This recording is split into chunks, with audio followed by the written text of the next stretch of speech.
नमस्कार मित्रों, आज हम पंडित जी से पिंडदान के बारे में और कुछ सवाल जानेंगे।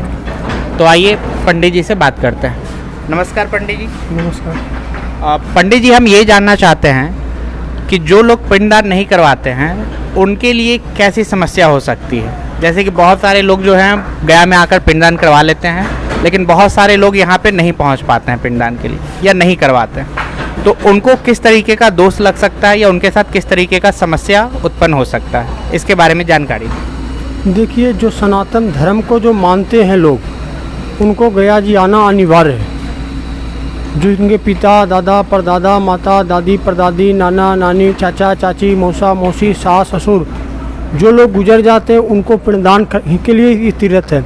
आना यहाँ पर सभी को जरूरी है। जो नहीं आते हैं उनको दोष लगती है। जैसे घर में बाधाएं, जिनकी लोग, बहुत सारे लोग का कुंडली में दोष लोग बोलते हैं। जो गया श्राद्ध नहीं करते, उनका 1 पीढ़ी 2 पीढ़ी 4 पीढ़ी पहले को गया जी श्राद्ध नहीं किया है, तो उनको दोष लगता है। उस लगने के बाद क्या होता है, घर में बाधाएं होती है। जैसे शादी ब्याह होना नहीं होती है, घर में बीमारी रहती है, धन संपत्ति में नुकसान जाता है, न जाने अनेक समस्या है। इसकी समाधान के लिए गया जी ही है, तीर्थ है। पंडित जी, जैसे कि किसी बच्चे का गर्भ में ही मृत्यु हो जाता है, तो क्या उसका भी पिंडदान होता है यहाँ? हाँ, यहाँ पर जो गर्भ में गुजर जाते हैं उनका भी साथ पिंडदान होता है। जो बड़े हैं उनका भी, जो 1 महीने 2 महीने 4 महीने 5 महीने छोटा लड़का हो या गर्भ में लड़की हो, उसका भी यहाँ पर पिंडदान होता है। एक और सवाल है पंडित जी, जैसे कि जो लोग यहाँ पिंडदान करने आते हैं तो घर से उन्हें क्या करके आना चाहिए और कौन सी सामग्री लेकर के आनी चाहिए? जो घर से चलते हैं उनको पितरों का आवाहन करना होता है घर पर। जो गया जी के यात्रा करने से पहले पितरों को आवाहन करना पड़ता है। आवाहन करके वो यहाँ पितरों को यहाँ लाना पड़ता है, फिर उसका यहाँ पर पिंडदान करके पितरों को यहाँ विसर्जन करना पड़ता है।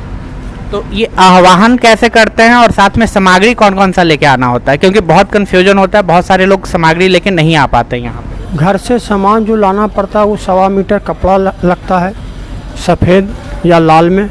1 नारियल लगता है, थोड़ी सी चावल लगती है, मिट्टी लगती है, सफ़ेद फूल लगता है, उसमें कुछ दक्षिणा लगता है। और घर का जो मिट्टी रहता है, जो घर में अगर मिट्टी नहीं तो धूल भी चलेगा, उसको आवाहन करते, जहाँ पर घर में पूजा पाठ करते हैं उसको 24 घंटा, जब गया जी के यात्रा करने से पहले वहाँ पूजा करना पड़ता है।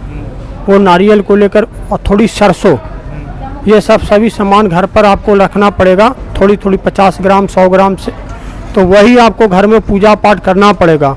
और वो पूजा पाठ सरसों को थोड़ा छींटना पड़ेगा और सरसों को थोड़ा सा लेकर साथ में आना पड़ेगा। मिट्टी को साथ में लाना पड़ेगा। नारियल, ये सब जो सामग्री है वो सभी सामग्री को यहाँ लाना पड़ेगा पूजा कर। जैसे घर के जो देवता हैं उनको साथ पूजा करके लेके आना, उनको वहीं उनके सामने में पूजा करना है। जो वहाँ पर आपके कुल देवी देवता हैं या कुल देवी देवता कई किलोमीटर दूरी पर हैं, तो जहाँ अभी वर्तमान में आप निवास कर रहे हैं वहाँ से भी आप ला सकते हैं। और ये जो पितृपक्ष मेला लगने वाला है 9 सितंबर से, तो इसके बारे में कुछ बताइए और कितने लोग आते हैं, कुछ इसके बारे में भी जानकारी। देखिए, ये गया जी में पितरों का ये सारी तीर्थ अपने शरीर के लिए है। जैसे हरिद्वार चले जाते हैं, बनारस चले जाते हैं, और हिंदुस्तान में कई कोने में तीर्थ स्थान है, वो अपने शरीर के लिए ही ये गया है। मगर गया जी है जो पितरों का लिए है, जिनका पिता, दादा, माता, दादी, परदादी, नाना, नानी, चाचा, चाची, मौसा, मौसी जो गुजर जाते हैं, उनकी आत्मा को शांति के लिए यही गया जी है। यहीं पर पितरों का नाम से पिंडदान जलदान करते हैं। जैसे घर में आपको सारी सुविधा देते हैं, 50 साल 10 साल 20 साल 50 साल 100 साल लोग जीते हैं, तो घर मकान इत्यादि बनाकर चले जाते हैं। वो सपुत्र करते हैं पुत्रों को, कि पुत्र हमारा होगा, हमारे वंश में कोई हमारा पुत्र होगा जो हमें गया जी में पिंडदान करेगा। तो उन्हीं के लिए आशा करते हैं कि हमारा पुत्र गया जी में जाए और पिंडदान जलदान दे, तो हमारी आत्मा को मुक्ति मिलेगी। वही आशा के लिए गया जी है। पितरों को आशा होता है कि हमारा वंश का कोई गया जी जाए, पिंडदान दे, हमारी आत्मा को शांति मिलेगी। अच्छा पंडित जी, कोई बहुत निर्धन है तो उनको पिंडदान करने के लिए क्या कितने पैसे खर्च हो जाते होंगे और किस तरीके से उनका पिंडदान होता होगा, क्योंकि यहाँ पे बहुत सारे लोग जो आते हैं वो कहते हैं कि बहुत ज़्यादा पैसा खर्च होता है, इधर दान दक्षिणा उधर दान दक्षिणा। तो जो निर्धन है उनका किस तरीके से यहाँ पे पिंडदान संपन्न होता है, उसके बारे में। पूरी गया 54 स्थान पर पिंडदान जलदान तर्पण का विधि विधान है। तो जो 54 स्थान पर पिंडदान नहीं कर सकते हैं वो मुख 3 स्थान पर लिया गया है।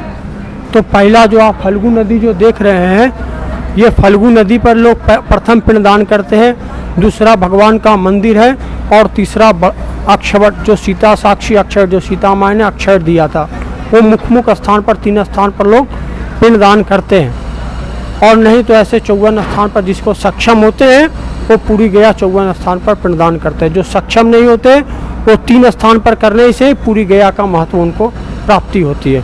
पंचकोशम गया क्षेत्रम कोशमेकम गया सिर तद मध्यम सप्तगोत्रा नाम कुलमेकम तरम सतम। ये 5 कोश में कहीं भी आप पिंडदान कर देंगे 3 स्थान पर 54 स्थान का आपका फल प्राप्ति मिलेगा।